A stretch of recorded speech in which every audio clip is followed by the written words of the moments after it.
Setting it up. Done. All right. Okay, so we are live. Welcome, everyone. Thank you so much for coming.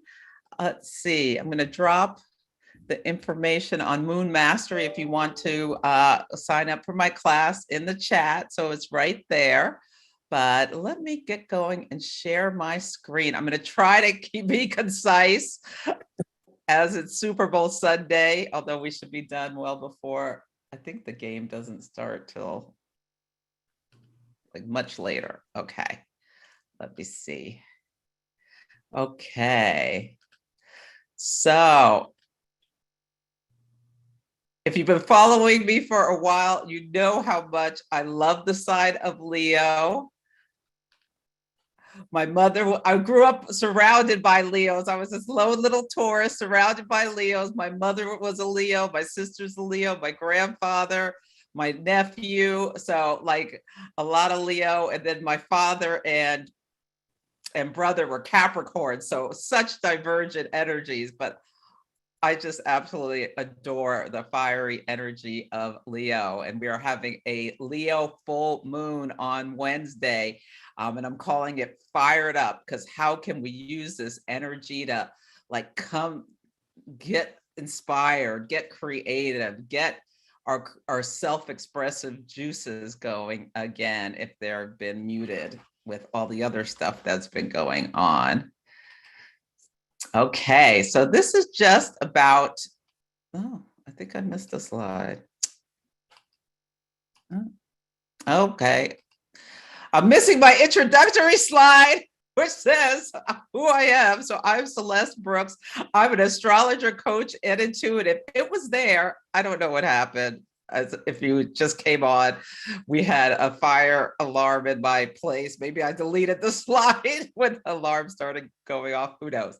Anyway, I'm an astrologer, coach, and intuitive. I'm a Taurus sun, an Aries moon, and a Cancer rising. So I like to, provide practical, useful information. My Taurus sun likes that. That's something that can ground in reality. The Aries moon really want to inspire people to like see their life in a bigger, bolder way, and always have some fun when we're having any kind of event or talking about astrology or whatever it is. How can we bring some joy into whatever we do? And then I'm a Cancer rising, really trying to hold a safe space for people to feel like they are, comforted, and they will find some nurturing to grow in the environment that I put on. My background is I was in corporate for 25 plus years in sales, marketing, and business development at Fortune 500 companies. And I retired last May and am an astrologer full time. Uranus was almost exactly on my sun when I made the switch. And Uranus really is the great awakener that can awaken you in your life to things you never thought possible. If you had told me 5 years ago I was going to quit my corporate job and be an astrologer, I would have told you were crazy, but I did it and I'm loving it. And yeah, I feel like it's my purpose here to help people use this tool in order to live their best lives and really feel connected to the moon as a Cancer rising. And it has helped me so much connecting with my own moon and using the moon cycles to move my goals forward. I use them in order to retire from my corporate job. So these are the ways you can find me. My website, astrologybyceleste.com. Enrolling in my course, which is starting on the 24th. I do personal readings, events, coaching programs. I can do events on Zoom if you like have a group of friends or family who'd like to, learn a little bit about their astrology. And yeah, you could really see people in a new way, like connect in a deeper way with people when you understand even just their big three. It's really incredible. The gift that astrology is. And I do Instagram lives twice a week. This week, I may be doing some more with the final launch to the course. Okay. So I just love this quote, this Chinese proverb. inspiration does not beget action. Action begets inspiration. So like, how can, despite any resistance you're feeling, because I've talked to a lot of my clients and just people in general, or like feeling like they're trudging through sludge, having like a really hard time getting motivated to move themselves forward. So like, hopefully one thing you'll take from this today is, how can you take steps forward, even if it feels like you're not ready to or don't want to, and just realize the inspiration will come. Fire is inspiration, and Leo is a fire sign. So we're going to talk about the archetype of the energies at the full moon, the dates, the chart, what it means for you, some prompts, and I'll do hot takes at the end on participants' charts. So have your birth information available. Kate, my assistant, is here, so you can DM it to her or put it in the chat if you'd like a hot take reading. I like to do people who have never had one first, and then I'll do people who've had one before. Okay. So just to taking a step back, just to remind everyone of why we work with the moon phases. What is so helpful about taking this time every month to sit down, set some intentions, and then move them forward, and you know, celebrate wins at the full moon, and then do a release. It's like part of the natural cycles of life, this life, growth, culmination, decay, death, rebirth. And every month we have an opportunity with a different archetypal energy to have a different new moon and have revelations at the full moon. So it's just so beautiful. I'm just in love with these cycles, and how when you connect with them, how you see your life unfolding in a bigger story, rather than just feeling like you're just going forward all the time. You see this revolving evolution. And the sun is the conscious mind and the moon is the unconscious mind.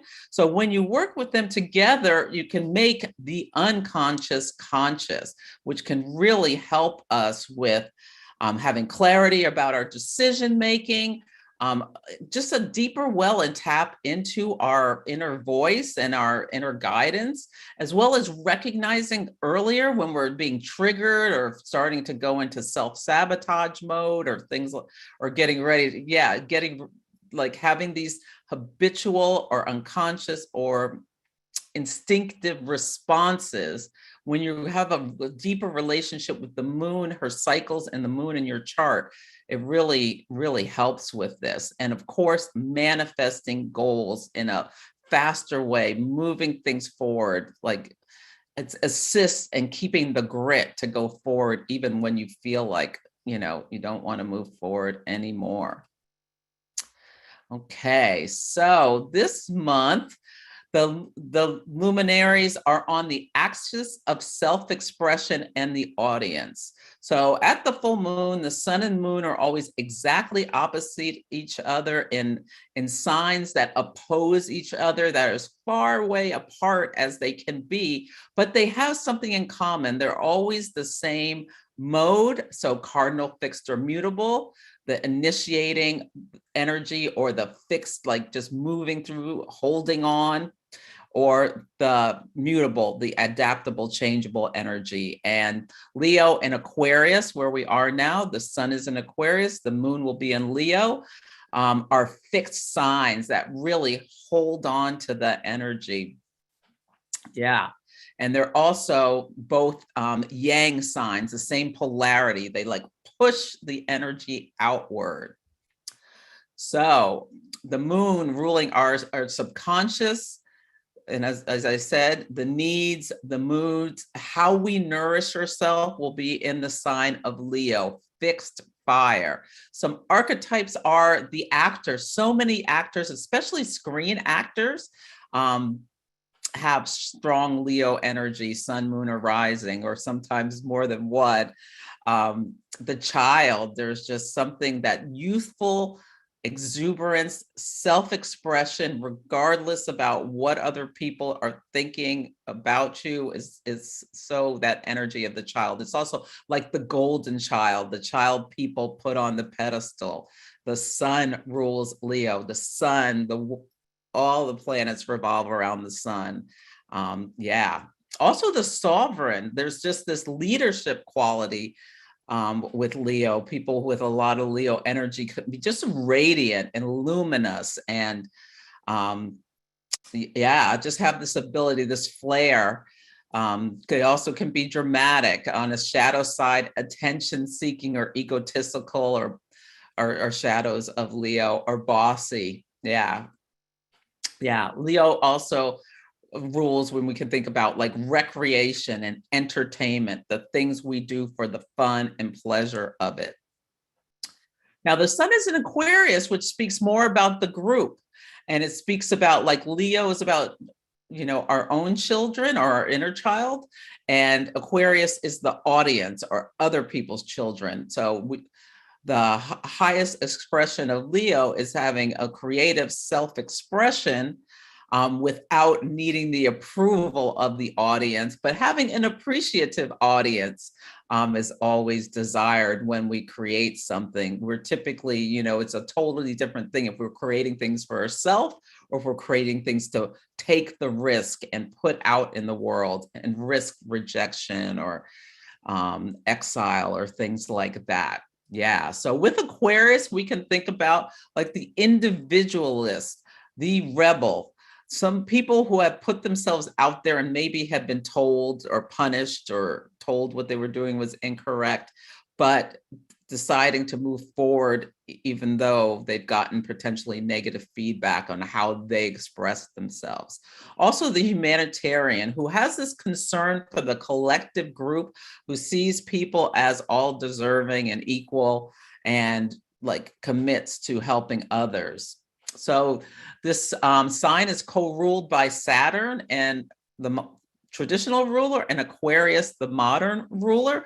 And you can think about inventiveness. So Capricorn is the sign of like tradition, and Aquarius about the new, making changes, shifting the paradigm based on wanting to make things better. Typically, all expressions of Aquarius, the core fundamental goal is to make things better. Yes. So inventiveness, people with this fixed air energy can be very intellectual, almost like they come from the future and have like these ideas. People with Mercury, how we think and communicate in Aquarius, can just be thinking so far ahead. It's just like, can be and in a different way, very impressive. Yeah. Also, this freedom seeking energy. Uranus is, has this like Prometheus stealing fire from the gods, like giving freedom to, pursue different things, energy. Very group oriented. Now, on a shadow, there can be a sense of detachment where there's just like a coldness to the energy rather than compassion for what the individual is in the group is experiencing. There can be a feeling of exiled. A lot of people with strong Aquarius energy at somewhere in their life, maybe in their home family or their friend group, at some point have felt a sense of alienation in some way. It also rules social causes and scientific discoveries.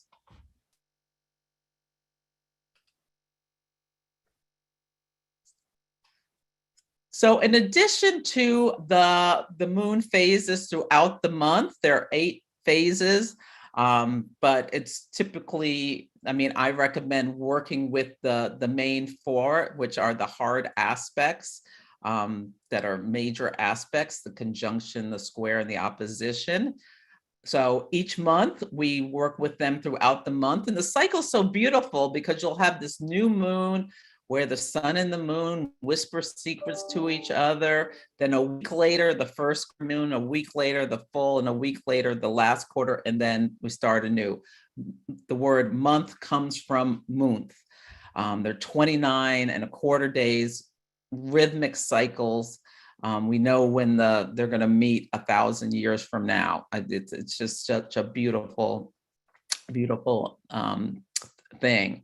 There are also these larger cycles you can work with the moon that are 27 and a quarter months long, where and this astrologer Dietrich Pessin discovered this from her client work. Well, you'll have a new moon at a certain degree. And then 9 months later, you'll have a first quarter moon and then a full moon in a last quarter. So this whole cycle of growth and decay over the 27 months. So we're having a Leo full moon at 27 degrees this week, but the cycle started a year and a half ago. So think about what was going on in your life. August of 18th, 2020, you were probably sitting in your house looking at your pets, your children, your spouse, whatever, because we were in lockdown and had to find like new ways to have pleasure and joy and fun potentially, if a lot of our life was focused on being out of the house or in the outer world. So a lot of times seeds are planted in the dark. So also think about what house in your chart and what revelations have come over the last year and a half. And you may not have really even seen the story until May of 2021 at the first quarter moon. That light shines. And there's like, we take actions, we make decisions, things like that happen, or things we start to see success with these larger cycles. So think back about May of last year and what was in your life at this time. For me, it was like getting used to being a entrepreneur and not having that security net of corporate life. Leo rules my second house of resources, how I bring resources to myself. So yeah, it's just a totally different thing, even though I knew I was making this decision mindfully to retire early. But yeah, I still need to make some money eventually to keep my life the way I'd like it to be. So yeah, I was just taking a big risk from what I did. Yeah. And now it's like in this full bloom, I'm making, I've got my business running and it's really feels good. Regular clients, launching my courses again. And yeah, it's just this 9 months later cycle, just like a baby. You can see something really blossom in 9 months, and 9 months from now, we'll have this closing quarter where we're ready to let go of things. We've learned lessons, we're releasing, and we're starting to like let the story go and start having an inner desire to start something new. And these cycles roll into each other. So you can have different goals every month based on the house, based on the sign. It's really, really beautiful. Okay. Are there any questions in the chat, Kate, before I move on? Okay. There's one question, and it's about whether the recording is available for review. And yes, it is. You'll get an email. Yes. And that's about it for now. I apologize. I had food in my mouth again. Oh, no worries. Yeah. You will get the recording. So no need to take a lot of notes. You can rewatch it. Okay. So this full moon is going to be, as I said, 27 Leo on February 16th at almost 9 in the morning for the Pacific time. One of the things that jumps out about this full moon is, so here's the sun at 27 Aquarius, the moon at 27 Leo. The north and the south node are at 26. So this is making what we call a grand cross. Oh, I put fixed T-square. It should say fixed grand cross in the sky. And when you have a fixed cross, it's a lot of energy. There can be some intensity. It's like 4 cars pull up to a stop sign, and they all want to move forward, but in a different way. So you may feel like you're at some kind of fated crossroads with this. Are you pursuing your heartfelt desires? See what you feel emotionally this week. You may feel this big need to express yourself in a different way, to make some changes, and really think about, will you be a dreamer or a doer? If there's something you've been wanting to do for quite a while, but it's just moving really slow, you may feel like a push to really get going, and you may feel like that inner fire and inner joy to get it moving. All the planets in the sky are direct until April 29th. So now is the time to move your goals forward, to have the passion. There's like the foot on the gas pedal is like slowly starting to press down to increase. Yeah. So see how you're feeling. You're also outside of ourselves in the world. We may see some dramatic events coming up this week. The full moon is a time where emotions run high. It's in a fire sign, like people, and you'll notice, watch when the moon is in Leo, you will notice people expressing themselves more flamboyantly. You may see people wearing more red, whether it's red lipstick, red clothing, things like that. People talk louder in a Leo moon time, and the full moon really amplifies that. And when they square these faded points of the node, which speaks to like what we're leaving behind and where we're moving towards, the south node's like the release point, the north node brings and gains, and the north node is on Algol, the most feared fixed star, which was associated with has been associated throughout history with, sometimes there's like catastrophes around Algol. It also has to do with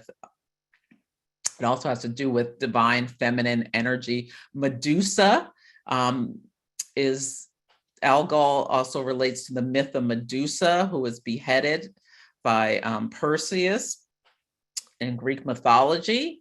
And I don't know if you've noticed, I think we talked about it in one of the other webinars, there's been a bunch, I think at least 2 or 3 commercials recently that feature Medusa. I know Amazon had one and a few others. So yeah, notice where you're seeing this Medusa energy in the collective, or the imagery of Medusa. Yeah, so it may have something to do with, let's see if we see a powerful person, kind of beheaded or toppled. We've got what's going on in Ukraine going on. That also has a very Algol feel. Yeah, so we'll see what happens this week. Yeah, so Mercury here at 1 degrees of Aquarius is in a trine with the asteroid Ceres.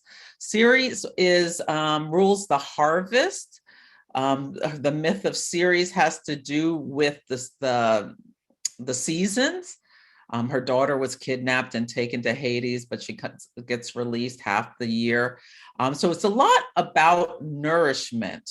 It rules agriculture. So we can think about, it's in an air sign of Gemini. Gemini is about like facts and information. So I think it's really important around this time to choose inputs that nourish your mind. And trying to being aware of like what you're taking in. There's so much information coming at us constantly. Do you need to pare down? The full moon is a time of release. Is there something that you're bringing in through whatever, the internet, TV, what have you, that you may think it's time to release, because it would be better for your mind to take in some new information that's more nourishing. Mercury is also conjunct this fixed star called Altair, and it has to do with the eagle, and it's about when Mercury's on this fixed star. Bernadette Brady has this amazing book where she's gone through the major fixed stars and each of the planets in relation to them. And it's about embracing the divine fire of inspiration to take bold actions. How can you be brave and independent thinking? That's such an Aquarius thing, you know, thinking independently. Now, Venus and Mars, it's really fascinating what's going on with Venus and Mars in the sky. So because of the Venus retrograde in Capricorn, she's been in Capricorn since maybe even November. So she's spending 4 months in Capricorn total. And a lot of times she moves through a sign like in less than a month when she's moving at the fastest clip from our perspective on Earth. But what's happening now is Mars has been pursuing Venus. Mars is moving faster in the sky than Venus, which is unusual. She usually moves faster. She's closer to the sun.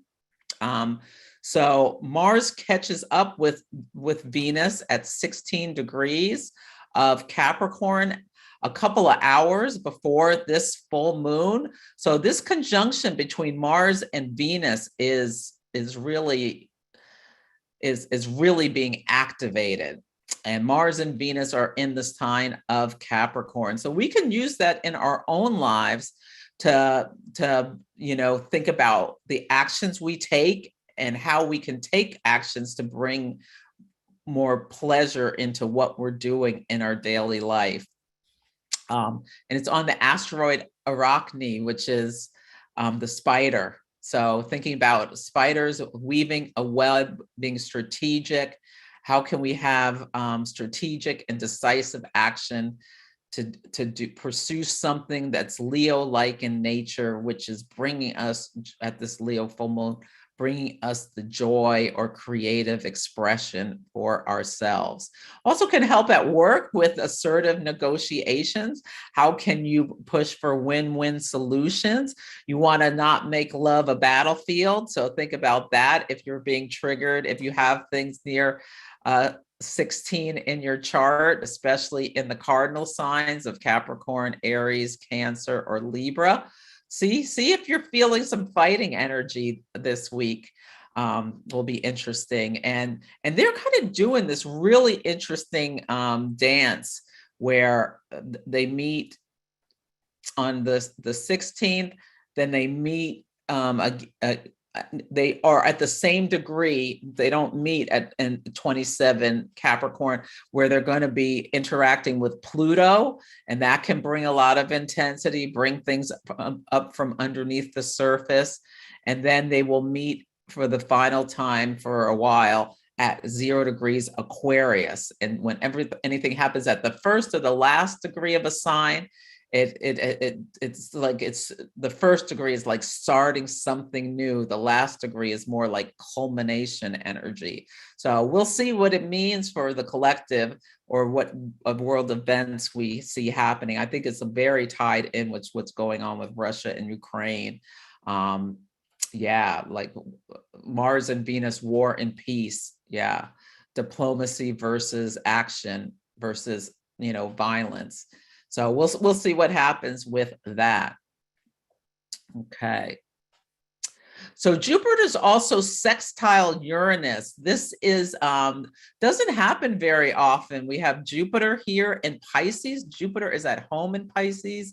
It's the traditional ruler of Pisces. It loves bringing abundance, making things bigger in this watery sign. And it is approaching a sextile with Uranus. I think it perfects later this week, but this energy has been activated, for a while, because both of these planets move pretty slowly. And in general, Jupiter wants to bring good things, wants to bring abundance. Think about, have you had any delightful surprises in the last week? You can get surprise gifts. And things. One of my clients sent me this necklace I just love. I don't know if you can see. It has my name on it. Yeah, and another client sent me some earrings. So I have been just enjoying this. I have,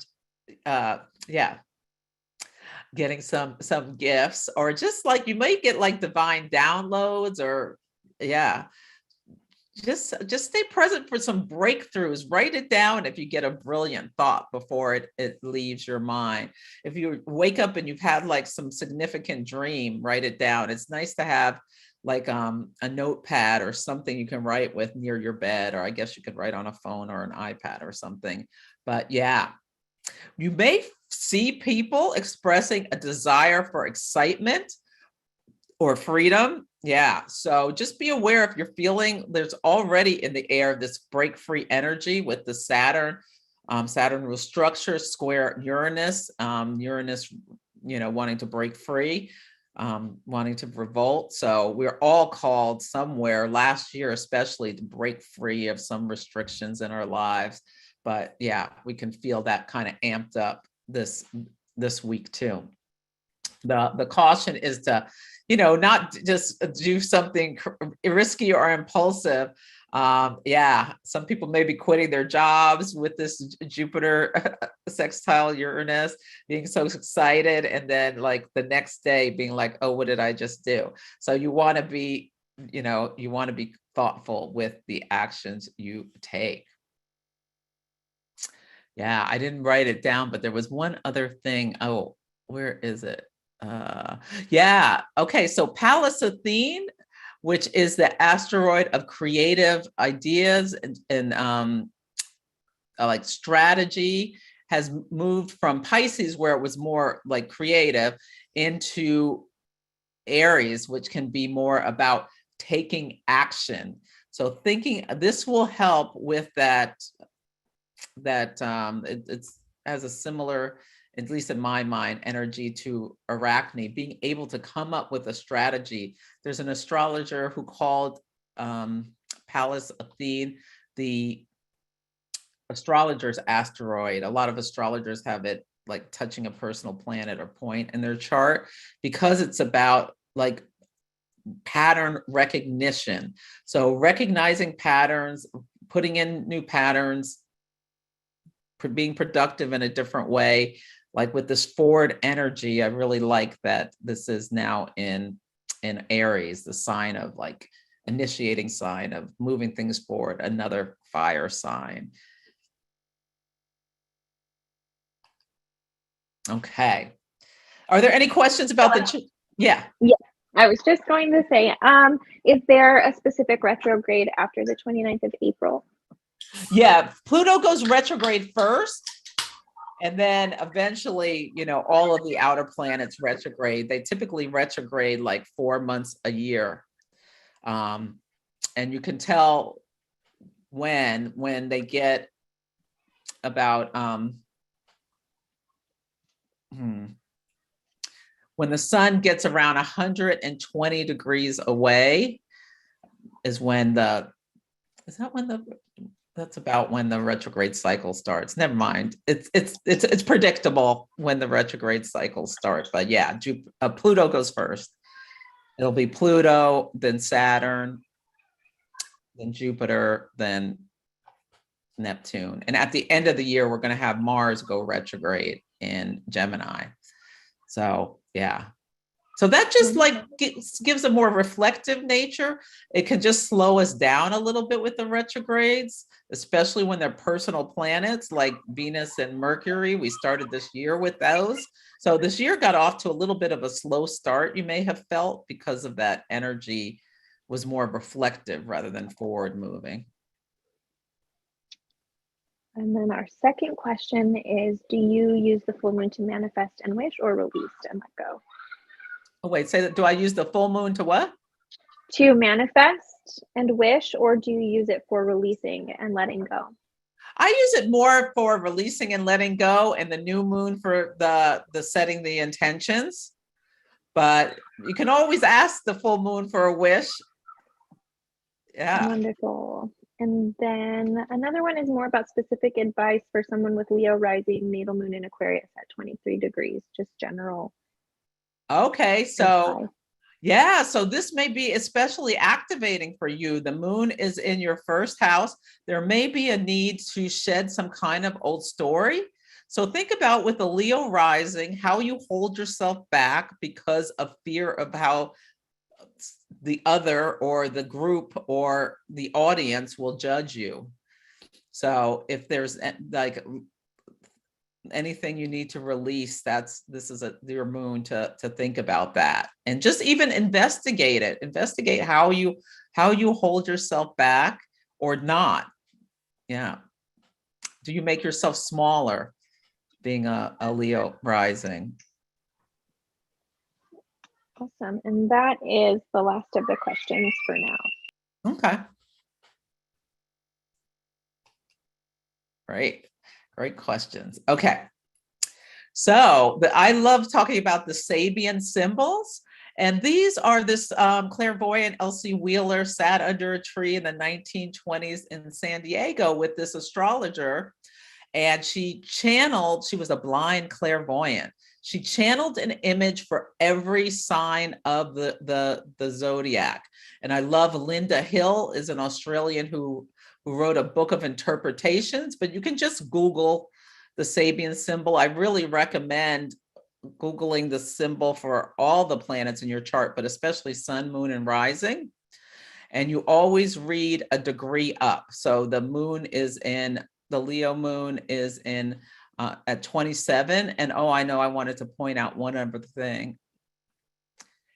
Look at this. It's at 27 degrees and 59 minutes. So almost at 28, but it's really key. This is the sun that it's at 27. This is the moon, the Leo moon. Sorry.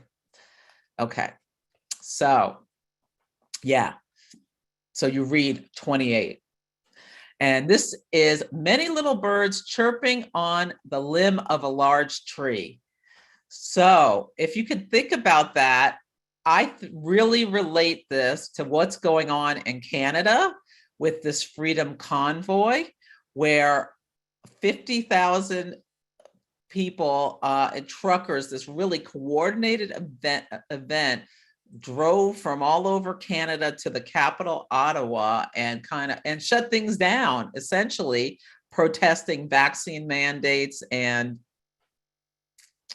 masks and stuff, restrictions. So really this Uranian event, they arrived in Ottawa when the sun was in Aquarius, squaring Uranus in Taurus. So the sun Uranus square.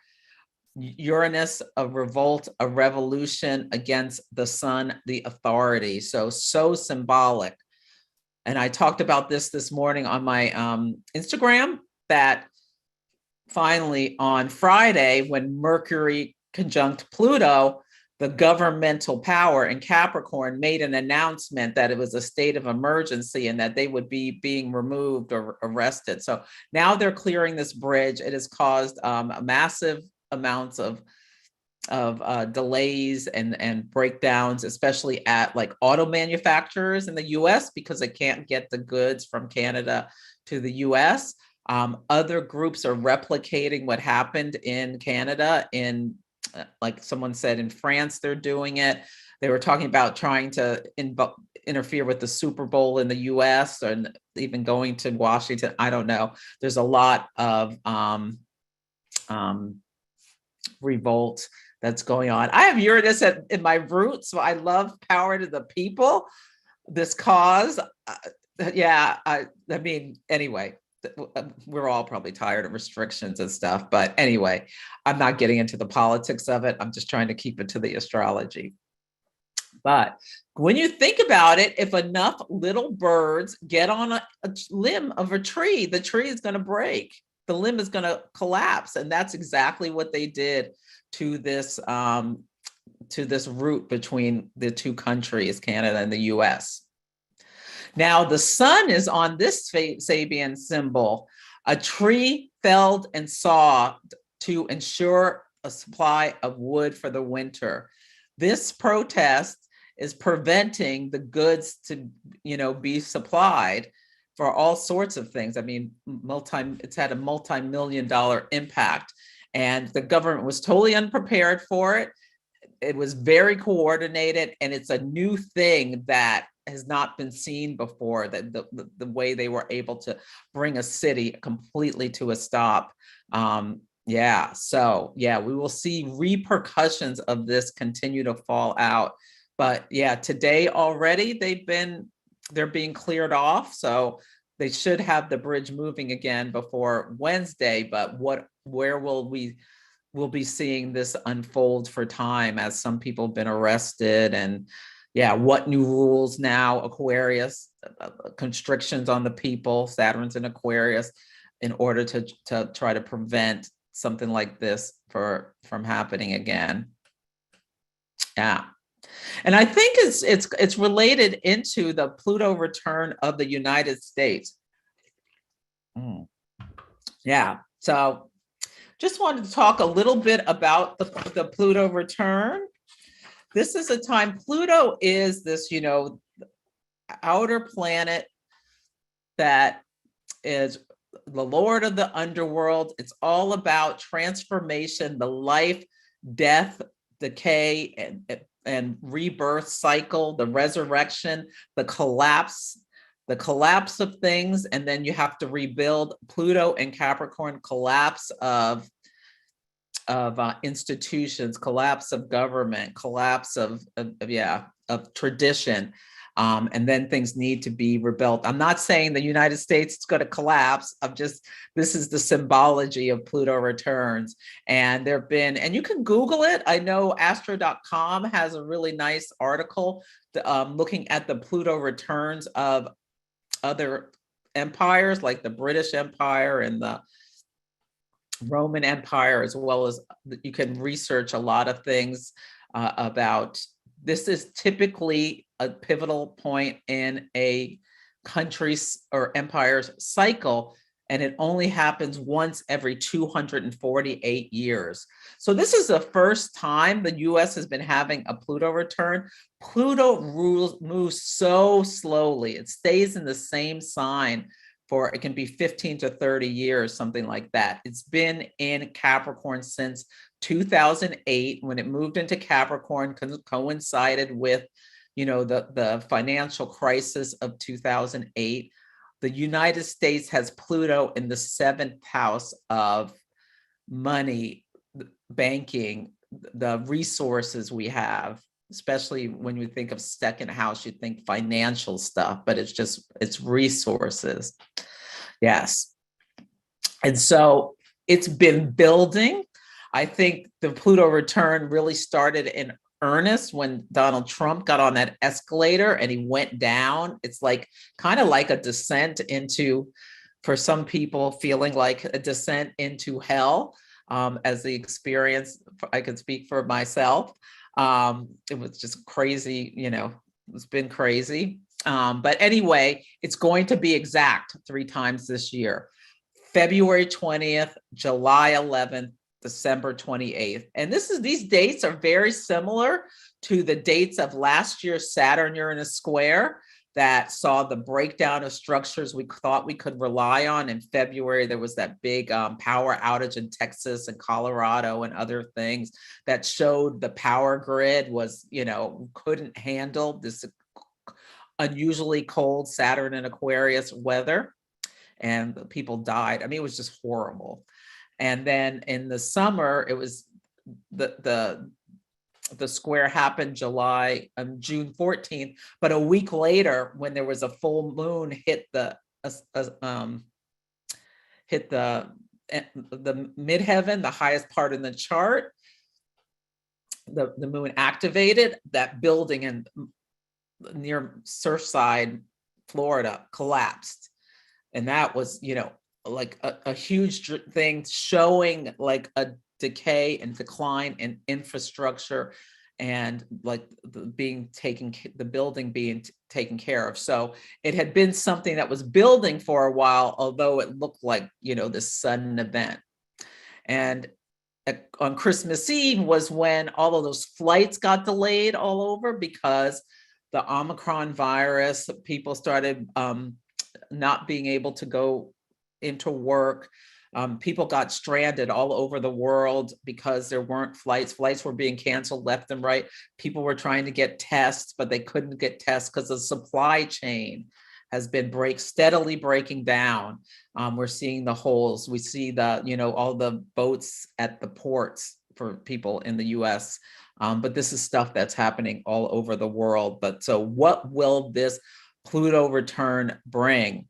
And this full moon is the full moon, the last full moon before the return, which is exact on the 20th. Some astrologers are saying it's the 22nd, maybe just because 22222 sounds good. I don't know, but my software says the 20th. Yeah. So, and a thing that really jumped out at me was that the Pluto return is in final orb. And when we're talking about orb, we're talking about within 2 degrees of the exact. And the exact for the US is 27 degrees and 32 minutes. You can see Pluto's already at 27 and 26 minutes. So next year, July 3rd, it moves back into orb and does not exit until January 6th, 2024. And January 6th, 2024 will be around the date that, the electors will be certified. This is in the US. Last year, we saw that insurrection at the Capitol. So I think in July 4th is the birth date of the US. So I think these dates of the orb are very symbolic of how the United States is changing. I mean, who would have ever thought we would have been at risk of overthrow 5 years ago? Yeah, people bought gallows to hang the vice president. Yeah, it's just, we will see what goes on. Yeah. And we're also having something called the Neptune Opposition, where Neptune in the sky here will be exactly opposite Neptune in the United States chart. And this is going exact March 1st. So there's all of this, and this has been going on, this feeling of can you believe what you're hearing? Or is the news giving us accurate information? Is the government giving us accurate information? There's just, and all this fake news, distortions. I mean, I was reading that a lot of the stuff trying to get these trucker protests to happen again or happen in other places like the US and other countries are coming out of Romania, and so potentially even Russian interference, trying to continue the breakdown of our culture, our societies, our traditions, in order to weaken the US government even more than it is. So yeah, it's just really interesting, the timing of our Pluto return. Yeah, and another thing, so a little bit after this, Pluto will be in trine to the midheaven of the United States, which is at 1 Libra. So this also an exact in February near President's Day. So this also feels like a transformation of who our face out to the world as well. Our leadership, the 10th house is like the leadership, the government, yeah, as well as the president. So the United States is going through this big evolution. That's, we may not see something happen exactly on February 20th. We may, but stuff is going on, and I think this building, a lot of different factions on the left and on the right have been fighting against the government. Coming, things could be coming up to a head where there's some event. Also with inflation and all of this stuff, you can see all Mars and Venus are meeting in the 2nd house of resources. Pluto is here. Mercury, news about stuff here at this full moon. Saturn, restriction of the wealth, our wealth of our country is here as well. So there's really a lot. Also the midheaven here in this 2nd house at this full moon. So there's this this really big activation. So we may be hearing things about the economy, banking, inflation is higher than it's been in a long time. Prices are soaring out of control partly based on these the breakdowns of the supply chain, but also is being blamed on pumping all this money through. There's been numerous in the US, numerous government programs handing out money in order to help people and businesses through the pandemic. But yeah. And the thing that also is really important about this, so you see the sun at 27 degrees of Aquarius is on the moon, which represents the people in the US chart. Yeah, and the third house is about communication. It's about local transportation. This is another reason I think this truck stuff may have a larger, like something may happen in the US around it. We'll see. But having the sun in the third house, and the sun also can be like the authority, and the moon, the people. So yeah, there could be, we'll see, like what people do and how the government reacts. There could be like a clash between the government and a group of rebels, Aquarius. Yeah. The moon in the ninth house. There's a lot, especially on more conservative news outlets in the US, about like how these people are patriots and like throwing all the support and amplifying the story about what's going on in Canada. And the ninth house is about like foreign relationships. So like people are emotionally connecting into this this fight against the government for the individual rights. And that has a lot to do with the Aquarius Leo axis, how we take action for ourselves, bring joy for ourselves, express for ourselves versus the group.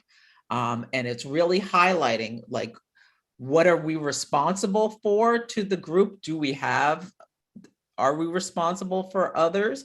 And we've been dealing a lot with the health issues, the government mandating people getting vaccinated for the benefit of the group, and some people fighting back and saying, it's my body, I don't want to do this. Yeah, so that's really that Aquarius Leo axis. Okay. And again, this Mercury conjunct this fixed star Altair, it's also the eagle, which is the sign of the national bird and animal of the United States is the bald eagle. And also this fixed star speaks to military boldness. So this may have something to do with Ukraine as well. We'll see what happens this week when Mars and Venus come together. Mars pursuing Venus. Also, like what the president of the United States, what does, other Western countries do? Oh, I wrote that twice, sorry. Venus and Mars are also on a fixed star called Rukbat. And Rukbat is about the steady stance of the archer. And it's about Venus as a community stands strong, and Mars on Rukbat, a group takes a stand. So again, seeing this as, illuminating these protests. So maybe it'll just be about the information that's disseminated around over the next couple of weeks around what has gone on in Canada and its impact around the world, or maybe there'll be something that happens.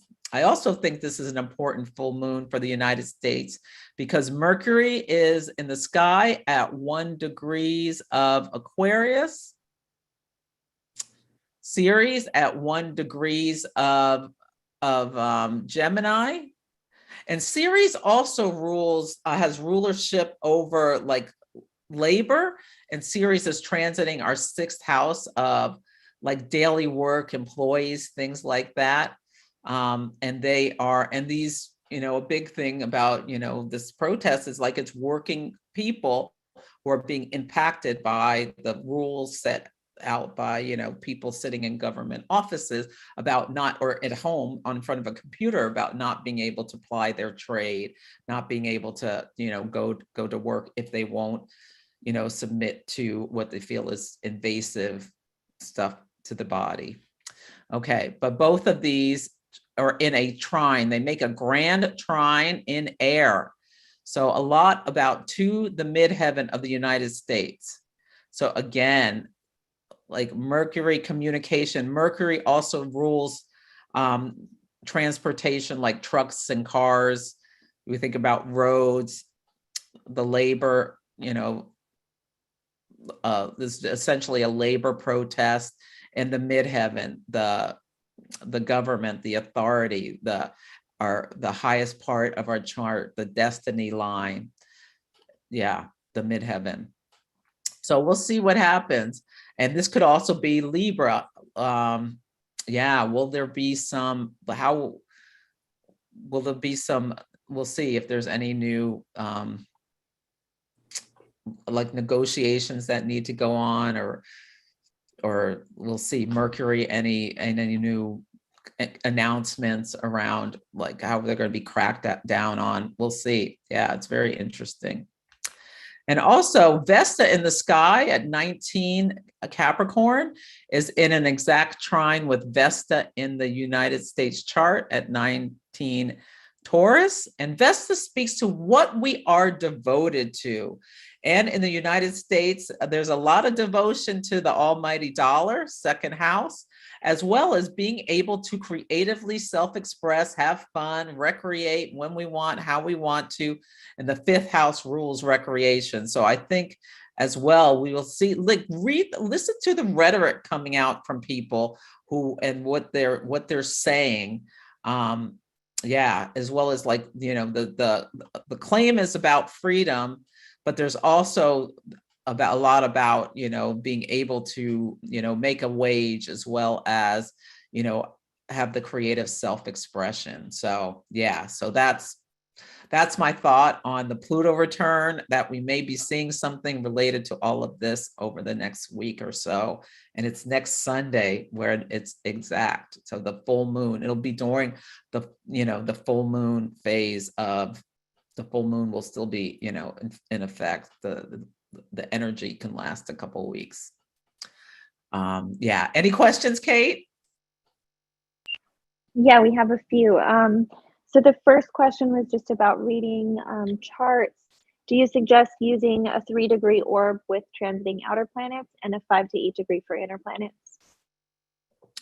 So reading transits, I typically use a 2 to 3 degree orb for them. Yes. And outer even tighter. Yeah, because they move so slow. So like 1 to 2 degrees. Now Saturn, I give a little bit of wider.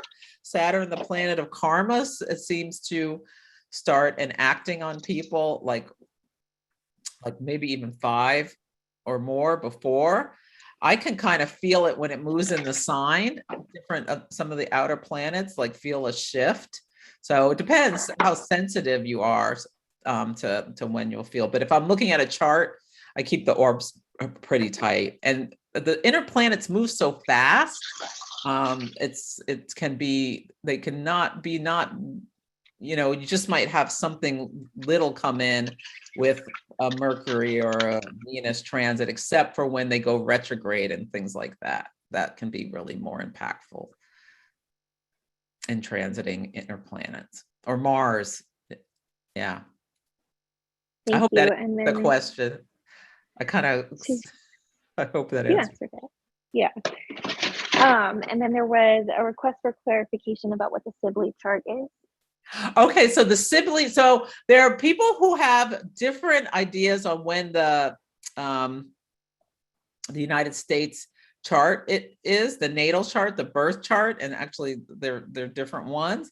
But the Sibley chart is what most astrologers use, and the timing on July 4th, 1776 at 5:10 p.m. in Philadelphia. This had to do with the signing of the Declaration of Independence.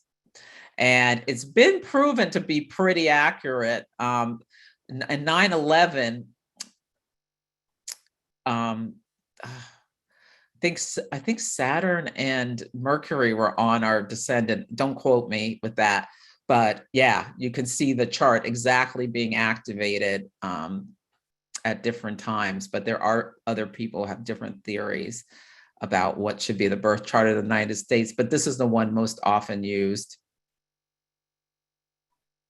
Wonderful. And then the last question was, how do you feel this may impact the stock market? What are your insights around that? Yeah, it'll be really interesting. I'm surprised about how the stock market has kept just going up and up despite everything else that's going on. By the end of the year, we may see some big correction of the stock market. A lot of astrologers are thinking that will happen. So remember, there are three of these. And like with the Saturn Uranus squares, the last one was the one that had the biggest impact on the largest, amount of people. So it may not happen until next Christmas time, when, maybe people aren't buying as much or goods can't be shipped or something like that. We'll see what happens, but some event could happen to cause, stocks to tumble. And that was all of our questions. Okay. We'll see. I hope they don't, but it's like there's gotta eventually be some kind of correction. Yeah, to the market. Yeah. Okay, so we'll talk about where this full moon is which house it's hitting in your chart based on your sun or rising sign. You can also listen for your moon, especially if you're born during the night. The moon may be more, you may feel more like your moon sign, or your moon may be more impactful to you than if you're born during the day. You may be more solar. So you listen for what you want. And we're really thinking about our creative self-expression, how we're expressing ourselves. How can we find joy, even in the mundane parts of life? Yeah. How do we hold ourselves back from being who we are? So if you're a Leo, this is in your first house of yourself, your appearance, your soul. What can you release in order to express yourself more on the high road of the sign, and how you want to express yourself creatively out in the world, if there's something you can release and let go of.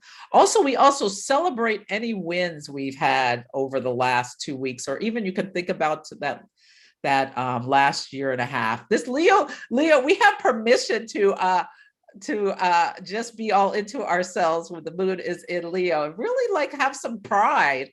Yeah, Leo rules pride and self-confidence, and yeah, just congratulate yourself about something.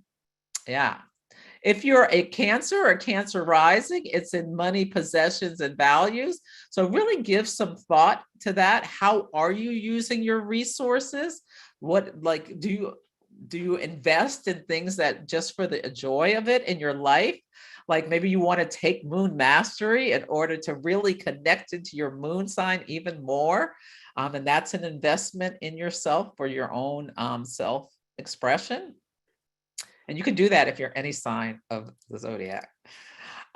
If you're a Gemini, yes, think about how you communicate. What can you do? You like not speak because you're concerned about how you will be perceived by the audience? Or maybe can you speak more impactfully? Also, anything around your siblings or community that you want to let go of, or let go of holding yourself back from, or, thinking about improving those relationships. For a Taurus, it's home, parents, home, family, and foundations. So anything about, think about like maybe adding a little touch to your home, doing something to spark joy, whether it's like getting rid of things, decluttering, or like adding a little, a new coat of paint or whatever, or just rearranging things. Sometimes you can feel like you're in a whole different house, and Taurus is ruled by Venus. So yeah, what's going to bring you some pleasure around home, or spending time with your family, loved ones? For Aries, about your children. Also, Leo naturally rules the 5th house of, you know, sex and dating and all that stuff. Tomorrow's Valentine's Day. You know, how can you spice that up and have an extra dose of fun, even if you already, you know, had your celebration or whatever? Or be your own Valentine, Aries.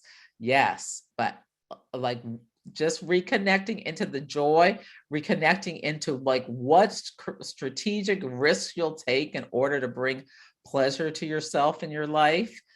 Spending some time with your children, or letting go your need to control them, or things like that. Leo energy can like have some bossiness to it. If you are a Pisces, the 6th house of daily life, health, and service, like how can you find enjoyment in the mundane tasks of daily life? How can you make the routines in life a little bit more sacred and joyful? For Aquarius, thinking about your relationship. Yeah, thinking about, you know, if you're single, like what you want to draw in, what you're going to release in order to move forward. Any feelings of holding yourself back or alienation from your partner, or how can you, yeah, express yourself in ways to bring more joy? How can you have some bravery in expressing yourself with your partner? That's very Leo. For Capricorn, in the 8th house of sex, death, and other people's money, taxes, but it's really about the deep psychological processes. It's about like maybe Capricorn thinking about your shadow, about like, why are you pursuing the things you're pursuing? Sometimes Capricorn can be ambitious and just pursuing things for the status or things like that. Think about what you're like, the joy as well. What are you doing for bringing joy? Like examine the shadows. For Sag, it's in the 9th house of higher learning, travel, publishing, all of that sort of thing. So think about, you know, where you go, either in your mind or places. It's kind of hard to travel right now, at least far away, but yeah, maybe think about what trips you want to take, or what new vistas you want to explore. Great time if you're a Sag moon, sun, moon, or rising, to think about taking a class like Moon Mastery to learn some new things. Yeah. If you're a Scorpio, 10th house, your career, what do you need to release something? Are you holding yourself back? Like if you're a Scorpio, the South Node is going through your career house. So there may be a need to let go. The South Node can be like this cosmic clearing, this cosmic vacuum that's taking things out. You may be ready to make a change in your career status or reputation. If you don't work outside the home, it could be, you know, just about your face to the world outside, the local community, how you bring joy to yourself versus working only for the family or the home. For Libra, think about your groups. Yeah, is there anything you need to release around here? How can you express yourself more creatively or more joyfully in group? Also thinking about your hopes and dreams. What's holding you back from pursuing them? Yeah, if you don't know, you can like really get in touch with the moon. You could do something like take Moon Mastery to get in touch with what will bring you joy, hopes, and dreams. Yeah, I spent my career in sales and marketing. I can't help myself. Okay, if you're a Virgo in the 12th house of secrets, mysticism, self-undoing, I really see the 12th house as like mental health. Yeah, and so like, is there, Leo can have an energy of like overly risk taking, or pursuing pleasure without thinking about other things. So is there any self-sabotage you need to release, Virgo? Especially with Virgo, it can be about like trying to exert control, or being overly critical of yourself or others, or being perfectionistic to the point where you stop yourself, you block joy. So think about that. Okay, any questions? Okay, No. great. So I always recommend a ritual where you just make some space and allow wisdom to emerge. I like to write, I like to journal, I like to pull oracle cards, but you can do what you want. But having a little fire, like a candle or an incense or something, even if you only take 10 minutes to take some time to think about where you started, what you've accomplished, what started at the new moon, where you are at the full moon, celebrate any wins, release what no longer serves you, have compassion for yourself and others, try to like embrace forgiveness and let things go. And yeah, give them up to the moon. I always have something on my table like crystals. Spessartine garnet is a really wonderful stone that embodies Leo essence of like creativity and inspiration and all of that stuff. Flowers, yeah. I think I already said this, working with tarot oracle cards, a little meditation, taking a bath, you can bring in water that way. And these are just some suggestions for intentions. So reflect back on what happened at the new moon. How are you focusing on your vision and manifesting your vision? Aquarius is a sign of the higher vision, like really trying to see past your limitations, have a new perspective, celebrate wins, adjust things, release things. Letting go of fear and judgment from others in order to like examining how it holds you back and get into the deeper why. There's something you can do. It's a big corporate thing. Is ask why 5 times. So why do I hold myself back? I don't want to feel shame, but why? But why? But why? But why? And like try to go deeper and deeper and deeper into what is the root cause of the why. It could be fear of judgment, whatever.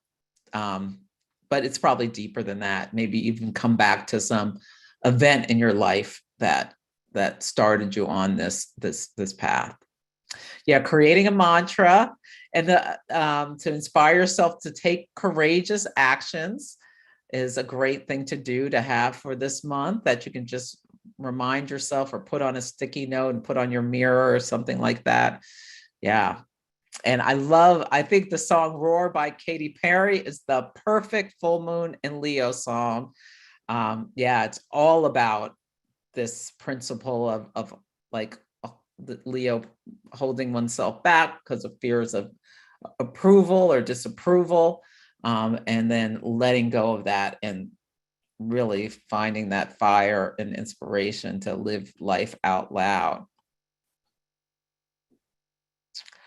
Let me know if there are any questions, Kate, because now I'm going to talk a little bit about moon mastery, and then we are going to do some hot takes on participants' charts. Nope, you're good to keep going. Okay. So Moon Mastery is my program tool for self-discovery and manifesting with more ease. The 6 classes are taught live on Zoom. It starts February 24th. Register by this Thursday. And you'll learn the basics of astrology, develop an intimate connection with your big 3. It really will help you uncover some hidden talents as well as your blind spots. And yeah, you'll receive a framework for intention setting to help you set a 6-month plan. It's really intended to use this time. All the planets are direct. We're getting ready to move towards the astrological new year of Aries, when there's Aries new moon. So you'll be ready. It's around the end of the course to like really get going with things and really understand the moon, both your natal moon and your chart, as well as moving with the cycles, and like seeing astrology in action. Is very interactive. So people can like come up and talk about their charts during the class. Yeah, and it just really helps. I mean, I have found that working with the moon cycles really can help you illuminate the blind spots and dark spaces in your psyche, and really help with stress reduction, increasing the joy you have in life, achieving your goals faster, and really building, like, it helps so much with relationships. You can understand people so much better and why they do what they do, their triggers, especially children. It's really helpful for, and it can give you compassion for yourself and others. And by the end of the course, you'll have a new perspective to make more conscious decisions, improve personal relationships, and achieve your goals. And you'll have this framework to move you forward. You're going to get these gorgeous zodiac sign and moon altar cards that help you, stay present with what's going on with the moon, the memos in your inbox, and you can get 20% off any of you can pick a reading or a coaching program. And there also is a special, if you sign up by tomorrow, you'll get this Meet the Zodiac Meet the Zodiac self-paced course, which goes through all of the signs of the zodiac and in great detail. There's 13 videos that you can do at your own pace. Because in the class, I'm going to just focus on the moon. We'll talk about the different signs, but the deep learning of the signs you can do on this self-paced. Make sure you're aware of them, and you'll have all the videos for this self-paced course will be available by 5 p.m. on the 17th. So you'll have a full week to watch any of them that you want to. So you can buy that for half price if you want it. $40 is half price. Okay. Yeah. So, but for Moon Mastery, it's an $860 value, one payment of $440 or two payments of $260. So sign up by Thursday if you would like to take the course with me. I would absolutely love to have you. And yeah, are there any questions? These are the resources. I'll just let people take a picture if you want any of these books. You can download my guide from my website that has worksheets in it for setting intentions with the moon. But yeah, any questions on Moon Mastery before we do some hot takes? I'm sorry, I talked so long. I wanted to leave more time for hot takes. We just need to start scheduling them for 2 hours. Yeah, I think they just have to be 2 hours. Yeah, there's no more questions. There was a couple I was able to answer for you. Okay. Thank you. Okay, let me stop sharing. Okay, great. So ready to do any questions on any of the material? You can also now just come off mute and ask if there's something you have a question about. Okay, well, let's start doing charts. Perfect. Oh, well, I'm thinking about it while you pull up your page. Just a reminder to everybody, when Celeste does your chart reading and a hot take, she's not going to reach out to you over social media. So if somebody appears to be her, please just know that that's not her and report that account, please. Yes, I have. Thank you, Kate. I have like 6 people who are fake accounts at last, like bothering people on social media. So apologies. They block me, so I don't always see them. But people tell me about it. It's really awful. Lots of astrologers are having this problem. Yeah, I have a website. I don't reach out in DMs asking you for money. Okay, Kate. Yep, first is Kathleen. Birthday is June 22nd, 1961. Kathleen, do you mind coming off mute for your birth place and time? It looks like I copy and pasted information about your spouse.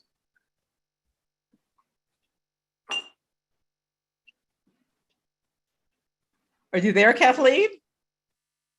Let's see. Oh, nope. Okay. Moving on. They may have to leave. Yeah. Yeah. Okay. Next is, let me just make sure they're here. Kirst, Kerst. Birthday is May 9th, 1984. Time is 12:42 a.m. and birthplace is Frankfurt. Ooh, I hope I spelled that right. It's U-R-T. Oh.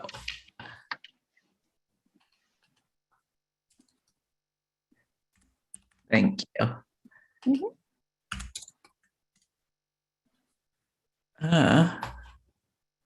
Does it say Romania? Oh, because I didn't Germany. put Oh, yeah. Germany. And then Chris, you're welcome to come off mute. I'm here. Hi, let's see. Frankfurt on Main or the Oder? And mine is the right one. Okay. Hello, how are you? I'm well, thank you. I'm just taking it all in. I'm super new to astrology, never had a reading or anything. So I'm just, soaking it all up. Oh, great. Did you have any specific questions or facing anything in your life right now? Or just in general? No, just curious. Nothing specifically. Okay. Well, you're a Taurus sun like myself. So that gives you that practical, stable, grounded nature in some ways. But let's see if there's anything that would take away from that. You've got Saturn opposite you. So maybe at some point in your life, it could have been around your father, like feeling like you came up against restrictions or people trying to hold you back, or like or very stern authority. Have you felt that in your life? Not in terms of a figure or authority. I've certainly felt like when I was a teenager, I felt like I was not in the right world for me. That was my, Okay. That makes sense. Yeah. And your moon is in Leo. So yeah, there is this, what you have is this chart pattern that's called a T-square. So you have the sun, which is your essence, your core, your identity, is opposite both Saturn and Mars. So Saturn and Mars together, Mars is how we take action, and Saturn can be authority, delays, restrictions. So Mars is the gas pedal and Saturn is the brake. So there can be, like with this, it's great for like an athlete or something, or even like a business leader, someone very strategic, or a scientist, like being able to have this like great structured approach to how you move forward. But it can also be feeling like you go forward, you go back, you forward stop, or like you hold yourself back. And with that moon in Leo, like you really expressing yourself is so important. And it's in the 8th house of deep psychological processes. What kind of work do you do? Do you do anything scientific or? I do. I work part-time in marketing, and then 3 to 4 days a week I teach yoga. So very different. Like I always call it my yin and yang. Yeah. Oh, okay. Well, Taurus, having a Taurus sun and that Scorpio moon, I think that's really good for yoga, but marketing really good around finding strategies and telling people, how to, with Scorpio, this Mars and Scorpio, that gives you an ability, and the moon in the 8th house is having like an idea or indication about how to motivate people to like purchase your products or whatever, understanding that psychology of beneath the surface, and being able to write in order to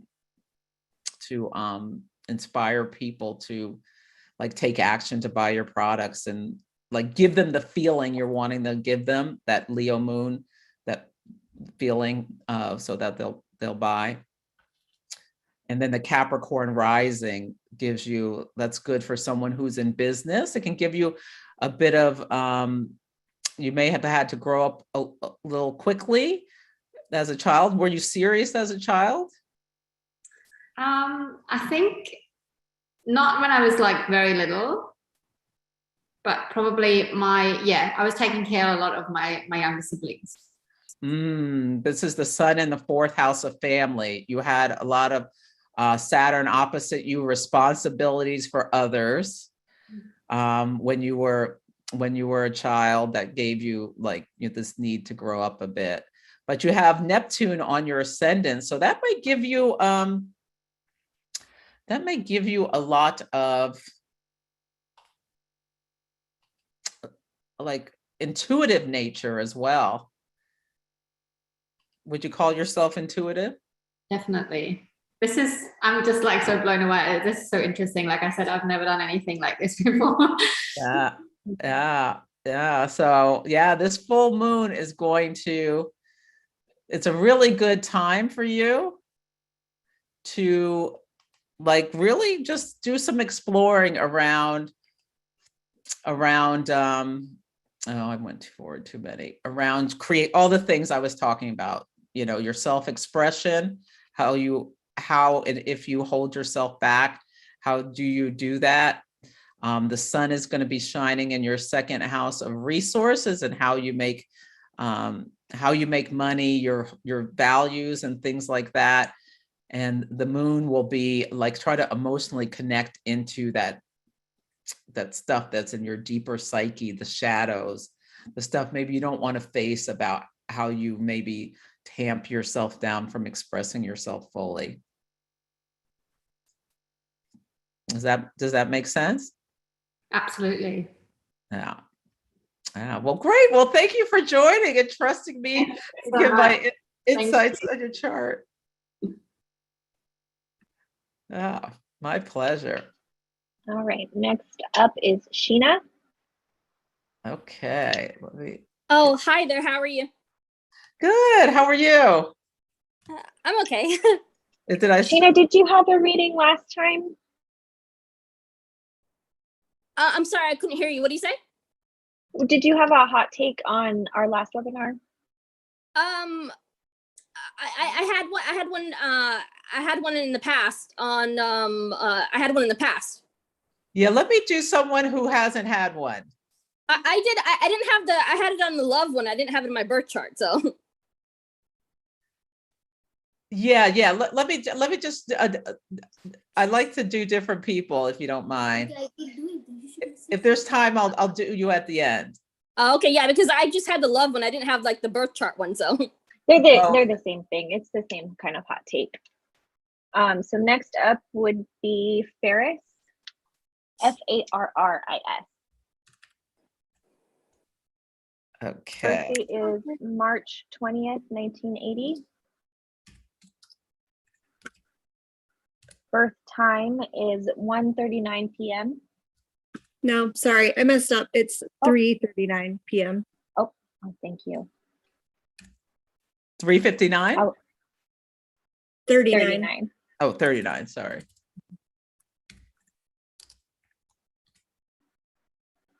And the place? And birthplace is Paris, Texas. There's a great book about Paris, Texas. Have you read it? No, I haven't. Yeah. It's I think it's called Paris. If I can find it, I'll put it in the email. Okay, Farron, do you have any questions or anything specifically going on, or? Oh, I have a lot going on right now. Especially, my moon's there at 27 degrees, and yeah, there's just a lot happening right now in life. But right, I think maybe career stuff I'm interested in. Yeah, well, now you have the North Node traveling through your 10th house of career. So, and you had an eclipse right on your moon, November 18th or 19th of last year. The sun was in Scorpio, and you're shining a light on your 4th house, like your most private self, home, family, and foundations, and your moon in the 10th house, probably pushing you internally to release something about how you project yourself out in the world. It could be your career, being a Taurus. Right now, Uranus is on your Chiron, and Chiron also, I don't know if you were at this Astrology of Love one last week, but Chiron could also symbolize our career. It can also symbolize our marriage or our deep relationships. So some call for change around something maybe is happening around your career. And now the North Node is on your moon. So that may be pushing you as well. So are you looking to change jobs? I have been in a contracting role and I've been waiting for it to turn full time, and it hasn't, and it hasn't, and it hasn't. So now I'm thinking, do I need to look for another job? I don't know. So interesting. You've got your moon opposite Uranus, and there's a square to Mars. So you've got a T square as well. Mars. I wonder, you know what? Things may rush into your life. The next eclipse is happening on April 30th at 10 Taurus. It'll be right on your Chiron. So that could have to do with things rushing in. It could happen before that, around the career. Also, Mars and Venus are meeting at 16 of Capricorn, which is in your 6th house of daily life and work. So this is happening this week. Something may happen about the job this week, because Mars is going to be trining your midheaven soon.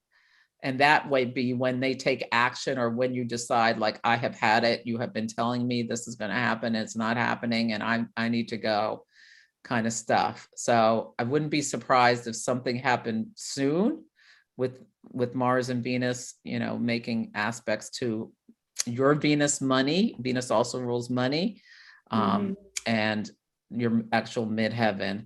Or maybe it'll take till they get to 27 to you emotionally feel like you're ready to release yourself, if they haven't, taken care of you yet. But this moon is on really watch your emotions this week, because the moon will be right on your Mars in the 1st house of yourself. And you may find yourself like feeling extra fiery or just uncomfortable or anything, but maybe you'll just be inspired to do something creative or things like that. But you're going through the nodal square. So the north and south node are in Taurus and Scorpio, and your north and south node are in Leo. So you are called to shine more. You've got Mars next to your north node. Like, there's a great book called Astrology for the Soul. Have you read that? No. I'll put it in the notes. It's all about the nodes. And you would read about the north node in Leo and north node in the 1st house. How can you take action for yourself to creatively express yourself, not be held back, not be too people pleasing in your relationships, like really work to balance that. That energy could be really helpful for you. But you will be having right now, maybe soon, like situations coming up that may be uncomfortable, that force you to take action. These are what happen with nodal squares. It feels like that. If I can feel that coming, it's weird.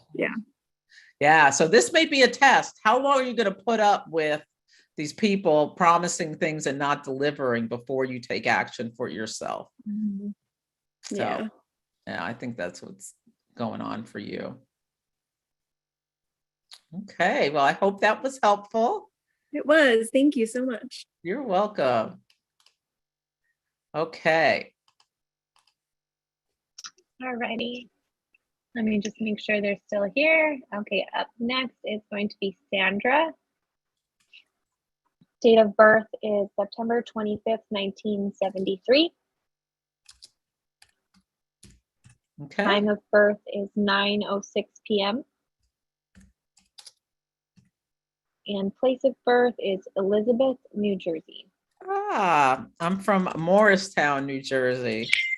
Oh, that's not too far away at all. I know, yeah. Hi. Hi, Sandra. How are you? Good, good. This is wonderful. Thank you. Oh, I'm glad you're enjoying it. Yes. Do you have any specific things going on, or just in general? Only that abundance has become abundantly tiresome. So my husband and I both have a lot of work, at the moment, and I don't see an end in sight. And while I know I control a lot of that, it also feels like maybe I don't. Mm. And it's the same for him as well. But yeah. Very interesting. Yeah. Well, you've got a lot going on. You've got Saturn in your 10th house of career. And Saturn can bring just hard work, responsibility, things like that in the sky right now. I'm saying, let me put the bi-wheel so you can see it.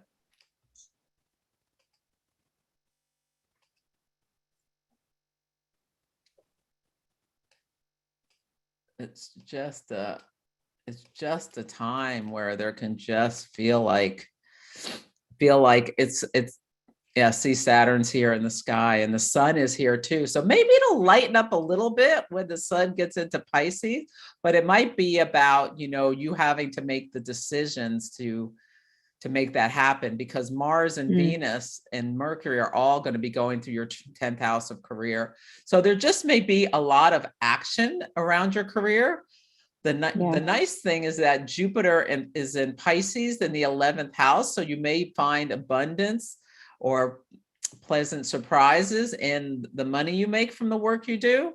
It could be abundant, or in groups. Like, it's a good time if you have time to like maybe do some more in relation to groups or your friends or things like that. This full moon will be in your 4th house. So yeah, there may be some call to think about, what you can do in order to, release some burdens so that you can have a more calm and happy home life and things like that, just so you get some rest for yourself. But the North Node is right on your, it's going to be moving onto your ascendant and then through your 12th house. So that'll be that's a really interesting time when the eclipses will be activating you and your partner, as well as like you'll be leaving something behind. Typically when there's an eclipse in your 12th house, there's like some shedding of something in April 30th. It's going to be on your Mars. So you want to make sure.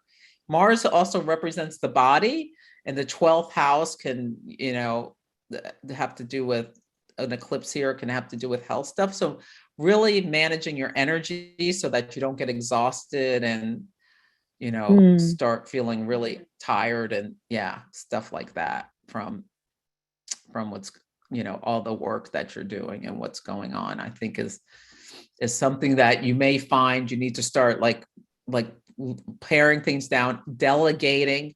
Do you have your own company or do you work for a company? A little of both. I'm a public school teacher, and I have side hustles. So you're really busy. It's really stressful with like kids. Are they in school? Are they not?